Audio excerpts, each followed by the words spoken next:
Hi అండి, welcome back to our channel. ఎలా ఉన్నారు అందరూ? ఈరోజు చాలా సింపుల్ రెసిపీ.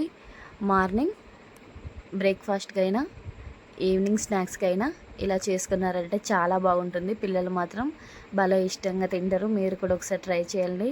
చాలా సింపుల్గా సింపుల్ వేలో ఈజీగా ఒక 5 మినిట్స్లో చేసుకోవచ్చు.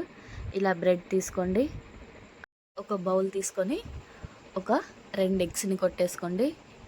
దీంట్లోనే కాస్తంత మిల్క్ కూడా యాడ్ చేయండి. ఇలా మిల్క్ యాడ్ చేసుకొని టేస్ట్కి తగ్గంత షుగర్ కూడా ఇందులో యాడ్ చేసుకోండి. షుగర్ అంతా కరిగే వరకు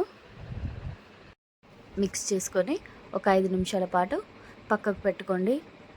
స్టవ్ వెలిగించుకొని ఒక రొట్టె పెనం తీసుకొని కాస్తంత ఆయిల్ అప్లై చేసుకొని ఈ బ్రెడ్ని తీసుకొని మొత్తం ఇందులో డిప్ చేసేయండి.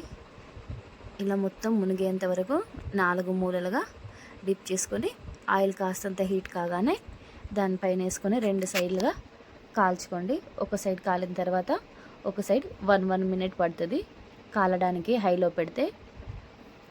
ఇలా 2 సైడ్లు కాలిన తర్వాత ఇలా తీసుకొని మళ్ళీ మిగతావి మొత్తం ఇలానే కాల్చుకోండి. చాలా బాగుంటుంది, హెల్దీ కూడా. అంటే ఒక 5 మినిట్స్లో, అంటే అప్పట్లప్పుడు ఆకలి అయినా కూడా ఇలా చేసుకొని తిన్నారంటే కడుపు నిండుగా ఉంటుంది. ఒకసారి ట్రై చేయండి. నా ప్రాసెస్ కనుక నచ్చితే తప్పకుండా నా ఛానల్ని సబ్స్క్రైబ్ చేయండి, అలాగే లైక్ చేయండి, షేర్ చేయండి, కామెంట్ చేయండి. వీటితో పాటు గంట కూడా కొట్టండి. ఒకసారి నా ఛానల్లోకి వెళ్ళి చూడండి. చాలా సింపుల్ రెసిపీస్ ఉంటాయి, హోమ్ మేడ్ రెసిపీస్ అన్నీ. పిల్లలు మాత్రం చాలా ఇష్టంగా తింటారు. ఒకసారి ట్రై చేయండి మీరు. Thank you for watching. Please